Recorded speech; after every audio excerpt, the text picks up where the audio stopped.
سلام احترام بر شما یاور دانای تاجیکان. حضورتان مایه افتخار و سخنانتان چراغ راست و همچنان یک سلام گرم به شنوندگان وفادارتان. یاور یاور گرامی، در نظر شما خواندن شعر افتخار است. اگر اجازه بفرمایید چند مصرع شعری که برای شما سرودیم به خوانش بگیرم. شاید یک 10-15 دقیقه وقتتان بگیره، اگر مشکل نیست یاور گرامی. مشکل نیست، بفرمایید. درست. چشمها روشن ز نور گامهایش در مسیر، دست او شمشیر عدل آیینه دار ضمیر. در سکوتش خطبه از غیرت و ایثار است، رهبرم مرد خراسان است و نامش تا ابد. چون علم در باد می لرزد دشمن از همتش، کوه اگر جنبد نلرزد ذره از غیرتش.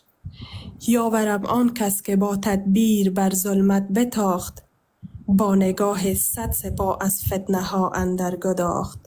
خاک پایش را اگر بر سر نهی حکمت دهد، نام او ذکر است و خود تفسیر 100 حکمت دهد. گاه چون خورشید می تابد به مردان نبرد، گاه چون ماه شبستان می دهد آرام فرد. پرچم ایمان به دوشش رهنما در فتنه هاست، راه اگر گم شد نگاهش قبله دل هاست راست. نیست با طوفان که خود دریاست در فصل خطر، هر که باشد با ولی در سایه لطف سحر. در نگاهش سوز یک تاریخ جاری مانده است، در سکوتش صوت شمشیر نگارین مانده است. بر لبش فریاد یک ملت ولی آهسته گو، چون دعای در دل شب محو در راز سبو. یاورم آن مرد میدان از خراسان شریف، تکیهگاه خستگان و تشویش جان حریف.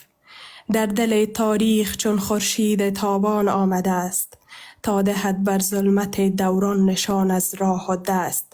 کوفه ها دیدند اما صبرش نشکست، در تلاطم ها دلش در سینه چون زینب نشست.